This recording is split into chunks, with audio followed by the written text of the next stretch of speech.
Hello, everyone, and welcome back to our new little mini series that Beth and Jenny and I have been kind of you know, laughing a lot over, actually. And we may have gotten some mugs and other items to use on the Boss Bitch series because we can't help ourselves. So, what is the Boss Bitch series? It's underneath another brand, but it's really like when we were talking and we've known each other now for a couple of years, it's just, and what's kind of come out of it is there are women who are running businesses who are doing a great job, but they're also up against some headwinds doing a really great job because they're in an industry that might have a more male dominated history to it and perception. And it doesn't mean they're not welcomed. Maybe sometimes they're not, but from a female point of view, it just presents some more unique challenges, right? So we kind of, since we're a transparent group and we can't help ourselves and we want to look at things and put the light on things that don't get a lot of conversation. It's like the elephant in the room. Everybody kind of knows it's there, but nobody's talking about it.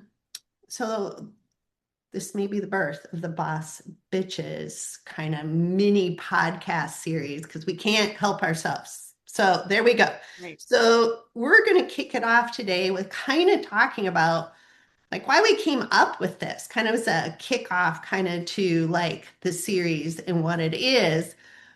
We're all females in this room. We're all females who own businesses in this room. We've all started businesses, and I will have our own stories being females starting businesses in industries that were predominantly males focused. So when I started way back in the day, I'll start off, had grieving.com was my first website because I was working for American Online in 1995 and there was no place to go for grief support.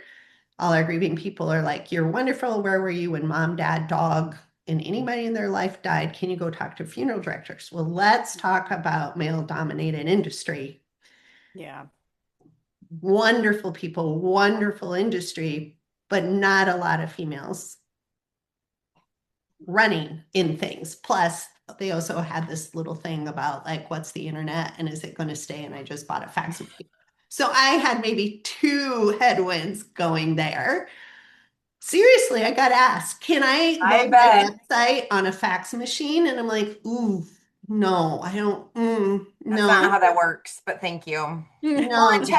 technology has been a male predominant industry forever, Yes. right? Not just Yeah. funeral directors, but technology in general. Yeah. hmm And there weren't, there was quite a few of us, but well, a lot of it was because back in the day, and it's not as much anymore. A lot of the coders were male, Mhm. and it was all hands-on coding back then. You didn't get to push a button like we do now and have Hmm. AI wing something out for you. It's probably inaccurate. You're rolling the dice on that one, but sometimes it is. But you ladies started, and you have your stories, right? Do you want to share some of them? Oh, yeah. I have a really good one to start with. That is actually something that knowing what I know now and being so much more confident now than I was 13 years ago, I really wish I could redo this situation. You don't have I It's any not just, a feelings about regret. this whatsoever. Yeah. I want a do-over. Okay, so I have to give like a little bit of the background, but I'll try to keep it brief. So, my business partner and I started our practice like 13 years ago.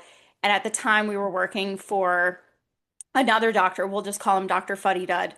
And we worked at his practice, and he kept telling us he was going to sell it to us. Yes, yes, yes. And then he sold it to a corporation behind our back, sprung it on us that we had to sign the contract. We were like, we're not going to do that. So we left. So we started Penridge, and we were mobile only in the beginning and like getting up and running. We were really, really careful to abide by our non-compete, not practice within like whatever it was, a 3 mile radius. And then when we bought our new practice, we could not directly solicit any clients, blah, blah, blah. But like all these people kept trying to come to us because Dr. Fuddy Duddy was not a very good doctor. Like we were carrying the practice. So long story short, he sued us. Okay. So we end up going to court in front of a judge, male judge. Just gonna put that out there. Old man judge. Okay. So as we're working our way through this like sham of a trial where we're just like proving that we didn't actually solicit anybody, that people just sought us out, there's one point where he starts talking to Dr. Fuddy Duddy and he refers to him as Dr. Fuddy Duddy and blah, blah, blah, blah, blah. And then in the next breath, he starts saying something to Jen and I, and he literally goes, "May I call you Beth and Jen?" And at the time, we were like in the middle of a trial and we were like trying to, defend ourselves. So we were just both sort of like, yeah. But let me tell you what, if I could do that scenario again right now, Beth Mahaffey would say, absolutely not. You can call me Dr. Beth Mahaffey and you can call her Dr. Jen Heller. Thanks. Absolutely. But that's like such a prime example of like what happens to us as women is that he immediately deferred to calling him Dr. Fuddy Duddy and was like, oh, but these two young girls, I'm going to call them by their first name. And girls, you were Yeah. young girls. Yeah. You weren't women, you weren't professional, you were young girls. Yeah. And that is just, yeah. Bullshit. Oh It's my like God. F That both makes of those me guys. burn for you. Like I was like, oh, he did not. I know. And that's why I said I would love to do it over. But like at the time, we were getting sued. We were super stressed out. We didn't have any money. Like I had to go up on the stand and I have like word diarrhea of the mouth. So I was just like going on and on and on. And my lawyer's like, shut up. Shut up. Shut up. So like it was like a very stressful moment. So we were just sort of like, yes. And then he just like kept going. But man, if I could do it again, no, you may not. You may call me Dr. Beth Mahaffey. Thanks. Well, and it's tough, right? Because I think the veterinary industry now is what, 75, 80% females? But practice ownership is still, Yeah. I think 50 or 60% males. Like it still is looked at that, the male doctor must be in charge. And like in our case, we have 27 team members and one of them is male. And he does happen to be the co-owner of the business, not just the owner, but the co-owner. And even he'll say, "Oh yeah, my wife's the boss. I'm not like I'm just here to be the vet." Like that. As he should. As he should. And he does. He defers all the time. And it's so interesting to me how many people say to him in front of me, "Oh my God, it must kill you to work with your wife." Or, "Oh, it must kill you to work with all those women." And he's like, "Nope, actually, they get a lot more done than I think men could." And he will right there, like 100% put it out there that he says my brother-in-law his brother owns a landscaping business. And so it's predominantly male. And he says all the time, like, Zach will be like, "Oh, this didn't get done and this didn't get done." And Simon will be like, "You should hire more women." They get shit done. Like but it kills me. So many people just, "Oh, that must drive you crazy." But anyway, I'm saying that in jest. All I think women want is to just be treated equally. Like, I don't need to be treated better than my male counterparts. And like, yes, I jokingly said women are better, but there are lots of men out there who are amazing business owners and amazing veterinarians and are doing wonderful things in this world. And I just want their counterparts who are female, myself included, to be treated exactly the same. That it should not matter if you are male or female. We should all be treated with the same amount of respect. And I feel like that just still doesn't happen. And that is really annoying as a woman. It is. It is when somebody comes up to you directly and says, "Oh, well, I need to speak to the boss." Yeah. And you're like, "You are." "Well, no, isn't that other guy, the guy's the boss?" And go ahead, please. Like that's when you walk out the room and come back in and be like, "Okay, hi, you needed to speak to the manager." Like, "I'm right here." Yep. That used to happen to me a lot in the beginning. Like I think because our practice is more well established now, we would get all the time like people who thought my business partner's husband is also a vet and he works at our practice. So people would like in meetings be like looking at him Hmm. if he was there. And I'd be like, hi, yeah, so over here, big guy. Like You like he's move not over in actually front. like, hello, you're looking at the wrong person. But it does really happen that they just defer to the man in the room, which has been frustrating as a practice owner. And I think it's part of the reason that more women don't take risks and step up. Like I know we've sort of had this conversation a little bit before where like I think just the difference between how men are raised and how women are raised changed our risk taking and our preferences. That is part of the reason that there's so many less female business owners. But man, I wish more women would just go for it because we do just as good of a job. And I think that there are more people who should be taking risks, but it's because you are made to feel lesser than in a lot of situations, which it's hard to like overcome that. You have to be pretty brave. Right, like So, that's an added fear of being belittled. right. Yeah. So let's talk about that for a minute, right? Because besides being equal, that's a loaded word. Like what is like, some words in our vocabulary get so overused. They have so many meanings. We've lost what the real meaning to a word is because it's the word is just slopped around in all different places, right? And so the power of the word gets kind of diluted, right? So I'm going to say, let's change this up a little bit and then let's talk about some solutions because I have some. I'm working on some with them. But I think for women, you want to be seen, literally, in Beth's case, you want to be seen and you want to be heard. Like you want to be part of the conversation and you want to be heard and considered in the conversation. And you want to be acknowledged that you bring and bear weight to the room or the business or the conversation, right? Like Mhm. we have good things to give to the mix, right? Like value us for what we bring to the table. Don't dismiss us, right? That's kind of like a whole different word package for it. So this is not a new conversation for women. We've discussed this for years and years and years and years and years, right? This is not a new thing. So what can we do to change the equation? How can we help? So one of your like wishes was, why don't more women step up? Well, you guys know I've been working on a farmer's market in my town, and I like just had a little small business meeting of a group of women that come because they wanted it. So we met last night, and I'm listening and I'm talking to them, encouraging them. And what I'm realizing through this little case study of the farmer's market and these women vendors, there's male vendors there too, but this little group is just women by their choice, is they don't need much to be successful, but what they need is encouragement. So us working together, and I think, I look back in history and go, well, what made our town successful? What made our communities successful? What made our families successful? And it was us working together. So women used to have more of a community within their community that was Mhm. supportive, right? And now where a lot of us are in isolation. And when we're in isolation, we have to carry the weight all ourselves, right?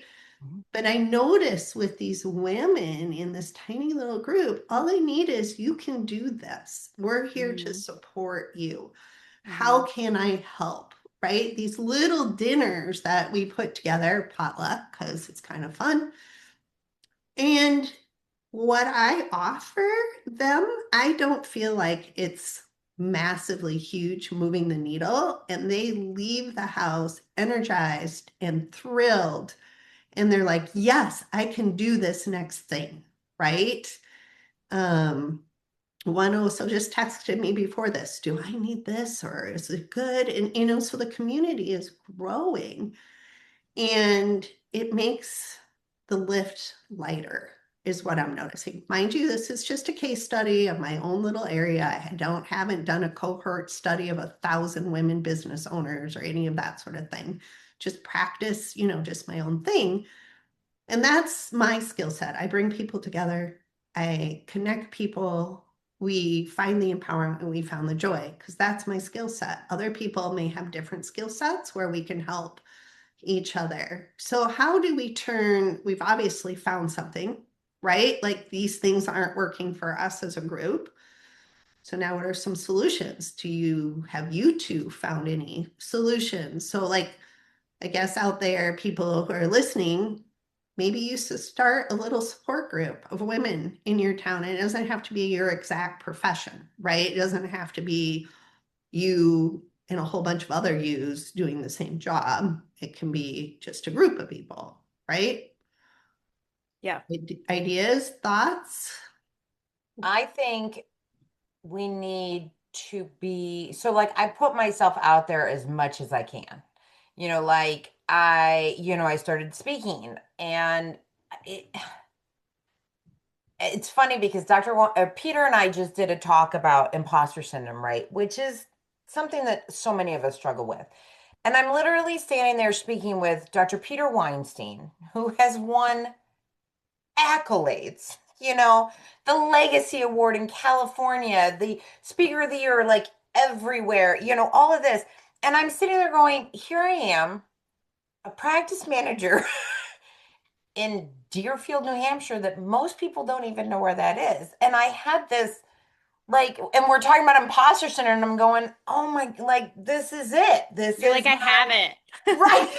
This is, well, I've and that's got why it. that's why we spoke about it because it's like, well, yes, we do have it. But I have tried so hard because I'm very passionate about this at putting myself out there when I don't know if I've earned it, if I deserve it, if anybody even cares what I have to say. But I'm going to keep putting myself out there so that more women can say, "Oh, well, if she can do it, then so can I." Right? Yeah.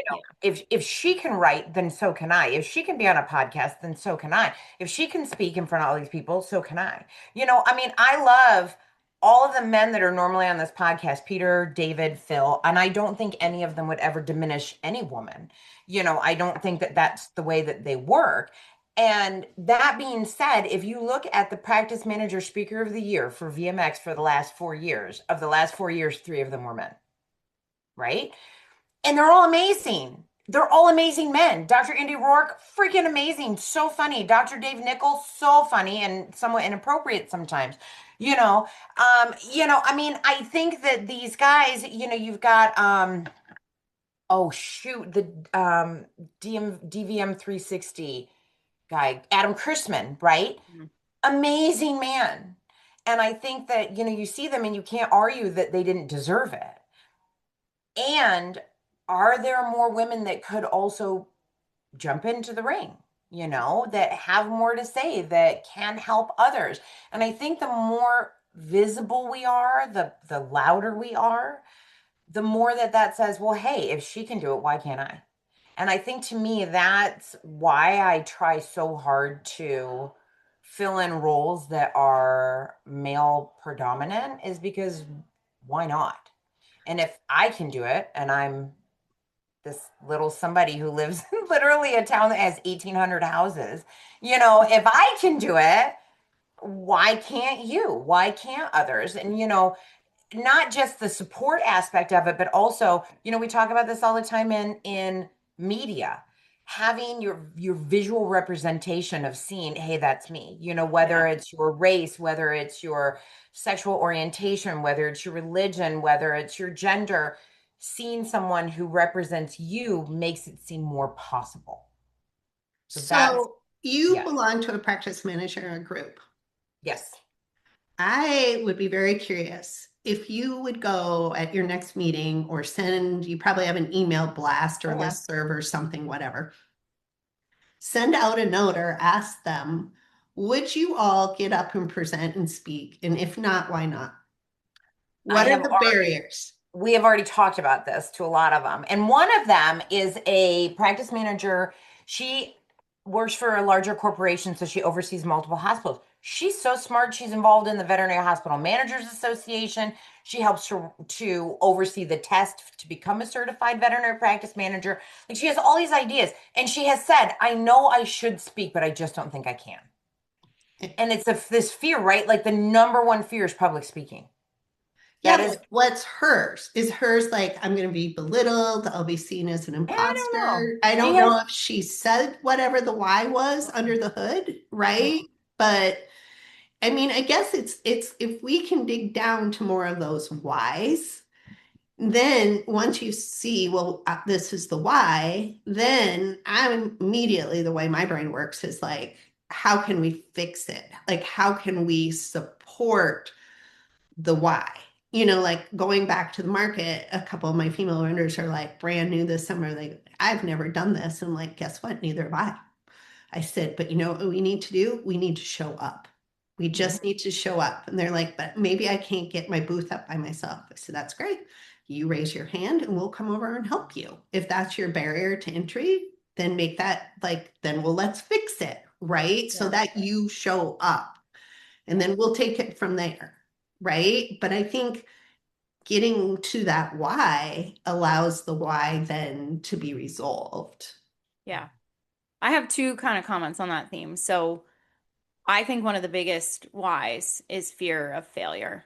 I think that women struggle with that a little bit more than men. Like, I think because we're generally speaking a little bit more empathetic, I feel like women tend to, and I'm generalizing here, but I feel like women do tend to like care a little bit more if they fail, whereas I feel like men sometimes have a little bit more of that is what it is attitude and are able to move on a little bit better. Like I feel like, at least speaking for myself, like I know that's one of my big whys. I'm just really willing to look like an idiot and take a risk. So like Right. I feel like I just overcome it, but I know from many conversations I've had with other women, business owners and veterinarians and stuff, a lot of it is fear of failure, fear of looking silly or being ridiculed, but that's all like fear of failure. I think that's like the root of it.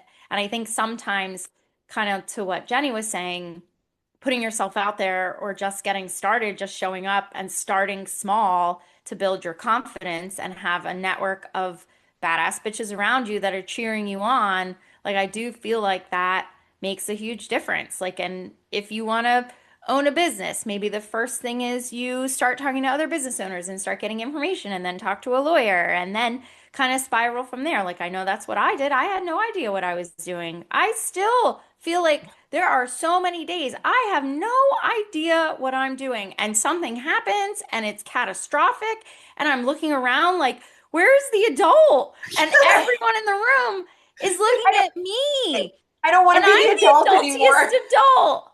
I'm like, how am I the adultiest adult? I still laugh at fart jokes. I Right when can't you be have the right when you have adultiest. like a this is I have my leg lamp sitting on my I have Yeah. Legos, right? Like why Yeah, am I the girl. adult here? I'm the adult. So that, I mean, if you take nothing else from this, is that you will feel like you don't know what you're doing probably until the day you are done doing the thing that you're doing. And all of us feel that way. Yeah. And I All still the feel that time way. because a lot of it we now say at work. So in the column of you can't make this shit up, this is what just happened, Yeah. right? And then you all just sit there and look at each other for a minute and go, huh, really? How? Like, just how? Just like Yeah. how? And then, of course, you process it and then you figure out resources to deal with whatever just happened. And then, you pick up the pieces or you adjust and you move on. But, oof, I mean, the three of us, we say this, we love James Harriet. If nobody's read Mm, James Harriet, right there, so just good. the veterinarian in Scotland, Wales, somewhere over there.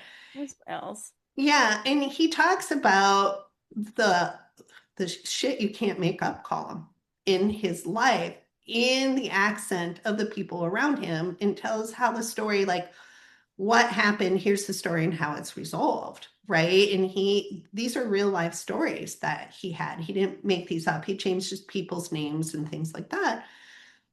But those stories happen. And I think another thing besides the fear of failure, I agree with you, Beth, is our society has gotten to the place with all the media we have everywhere, like we're bombarded with it, is that we see be polished and perfect. Yeah.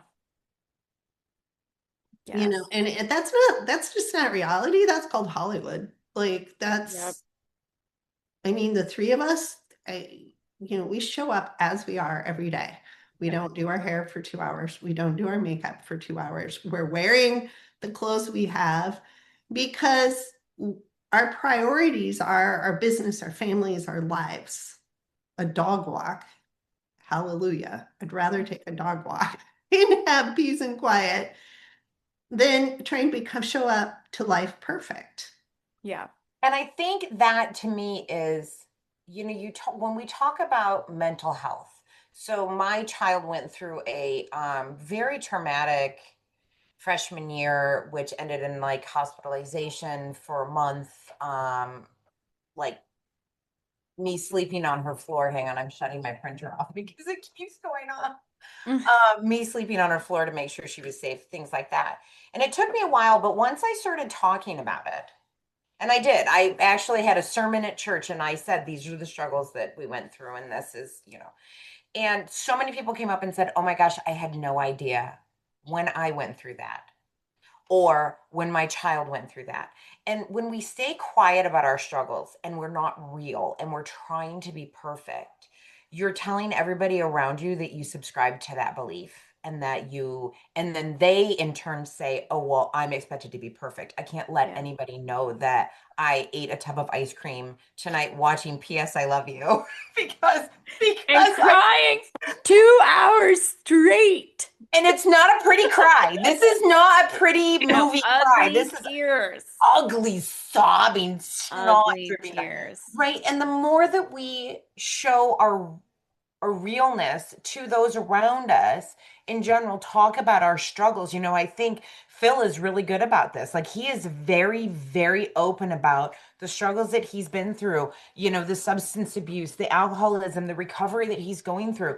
And part of, I think, where he comes from that is if I don't speak to this, other people are going to feel alone.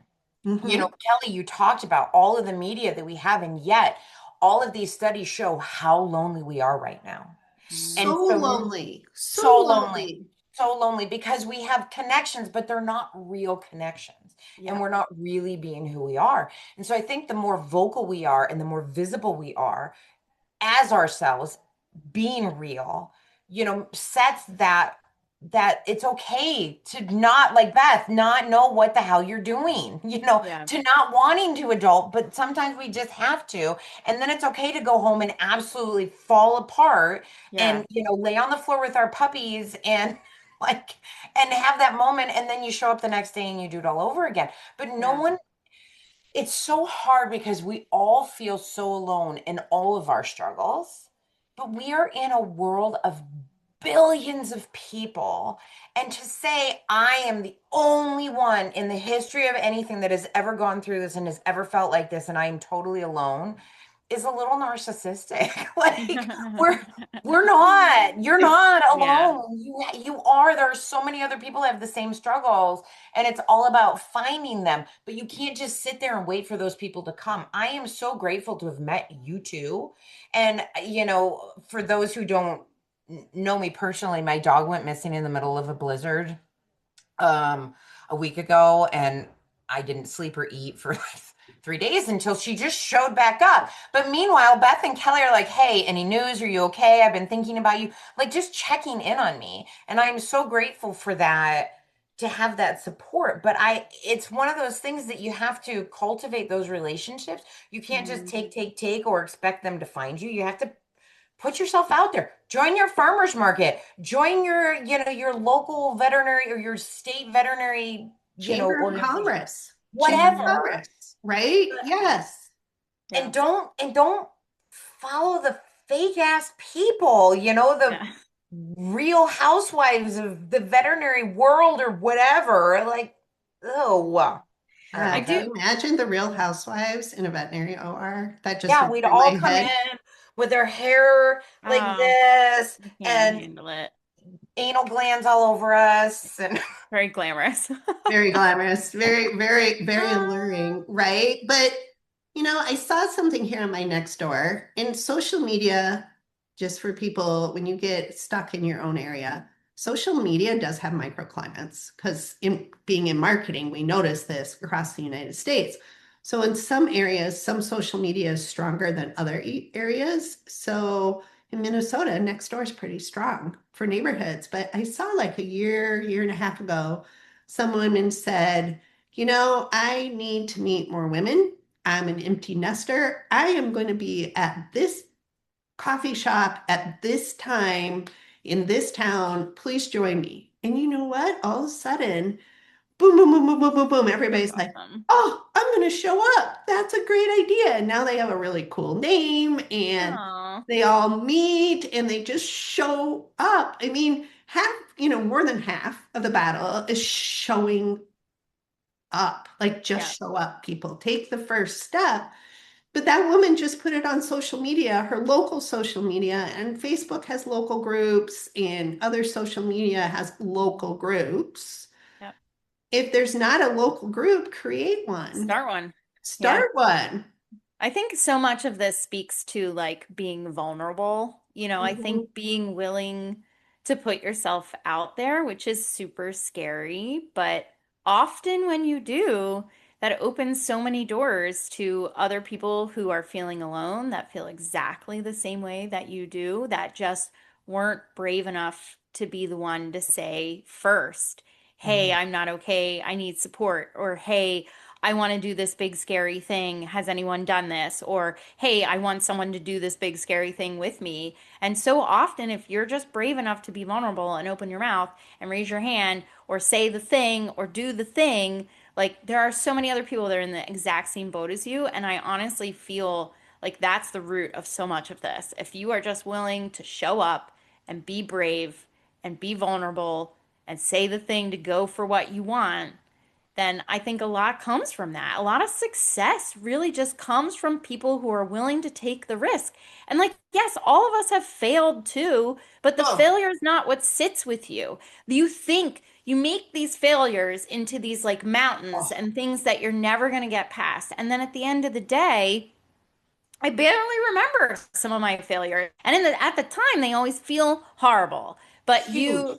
dust yourself off and you pivot and then you find something else and you keep moving. And honestly, at the end of the day, they matter so little comparatively to what you are able to succeed in if you're just willing to take a risk and do Well, it. I think our fears are always so much more than the reality is. Like Hmm. Always. you build that up that if I raise my hand and I have the answer wrong, the sky is literally going to fall down Yeah. and the world is going to come to an end. So I'm just not going to raise my hand. Yep. But but is it? Like, Is it right? probably not. They're probably the worst thing that's going to happen is somebody might laugh at you because you had the wrong thing and they're an asshole. So ignore Right. them.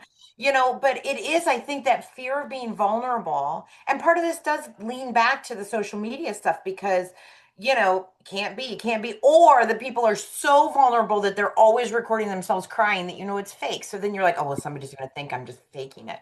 Right. Just be real and know that it's not like whatever you think is going to happen probably isn't. Right. It's like people who are like, "Oh, I'm afraid to fly because the plane is literally going to drop from the sky." I have a team member who this is her fear. She doesn't care if the plane goes like explodes and she dies immediately. That's not her fear. Her fear is literally falling through the air for 5 minutes. So she talks to one of our team members' husbands who's a pilot, and he goes, "That literally cannot happen." Like it has wings. Even if a wing cut, like you just don't plummet down. It's not physics, right? Like there are things that's not going to happen. And she's like, "Oh, okay then." Now she's going to St. Croix, which is very exciting. But it's one of those things that, we build up these horrible mostly irrational fears Hmm. that are 99.9% of the time not ever even close to happening. And then when you actually do, even if you make a mistake, you're like, oh, yeah, I'm still alive. I'm still here. You know, my friends are still my friends. My dogs still love me. My kids kind of love me. You know, it's like, okay, maybe that wasn't that bad. And the more you do it, I will say the more kind of, I don't want to say addictive, but it does, you go, oh, I I can believe in myself. And Hmm. I can keep doing this and putting myself out there because the last time it wasn't so bad. And then you put yourself out there again, and then, oh, that wasn't so bad again. And you just kind of, but it's that first step, that first, that first showing up. Yeah. Wish you Well, could they teach. always say the first step's a doozy, you know, meaning that you'd fall off a cliff or something, you know, but Mhm. you're not actually falling off a cliff here. You're just taking a little step off the stair, right? It's not, it's the floor is still there. Oh my God. I saw a video yesterday, speaking of social media, and there was a cat on the sofa, and somebody had like those really good chalk artists who make it look 3D Oh, had made a 3D hole with a ladder going down it, and the cat thought it was real, and his dog Aw. buddy came up, and the cat, like you could see the panic, batted the dog's nose so he didn't walk on it, and then the cat fell on it, and it was just like, oh my God, I'm Oh. falling. And then it was like sprayed out like this. And he's like, wait, uh, wait, I'm standing here, but it looks like there's a hole. And the dog's just like, what's the whatever, problem? right? But it was, if I find it again, I'll send it to you It's ladies. an But it's an excellent visual representation of taking a risk. right. Right, right. Oh my God, I'm gonna fall. Oh, the floor's here. I didn't just Yeah. die in the Grand Canyon. I Yeah. actually just stepped off the One couch. of my favorite tank tops that I wear a lot in the summer says, "But did you die?" Because Yes. because I am a risk taker in all aspects of my life, and I'm married to a very risk averse person, and I have spawned a very risk averse child. Oh. So they're always like this mildly dangerous thing. No, we don't want to do it. We don't want to do any of these things. And I'm like, but we've survived 100% of the things that I've made us do. But did you die? You didn't die. Everything is fine. They're like, but That's one what day they we will. say. That's what Tom says. He says, we'll be careening through life until you do the thing that gets us killed. And then we'll look at you and say, but we did die. We Look, did and you'll go, die. well, but wasn't it worth it? And until then, look at all the things we've accomplished. Well, I And there think you go. Anyway, Every we'll, morning, but did you die? That did needs you to did be you die? die? So at the end of the day. I had a horrible day, but did you die? you die. Yeah. Are you Yep. Nope. still here to talk about it? Right? Right. Survived 100% of your worst days so far. God, that's brilliant. Mm-hmm. Brilliant. It's true. I never even thought about it that way. Hmm. It's Mm-hmm. never been as bad as you think it's going to be. Mm-hmm. Nope. Well, And we're gonna leave it.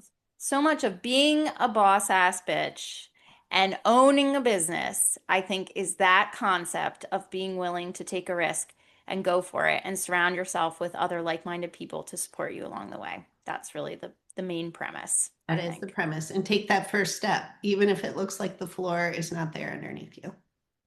Yep. You be that Or just person. fall. Just fall and hope a parachute shows up. It probably will. It will. It always does. It always Like does. a Mickey Mouse tool. It just bing. Oh, Yep. okay.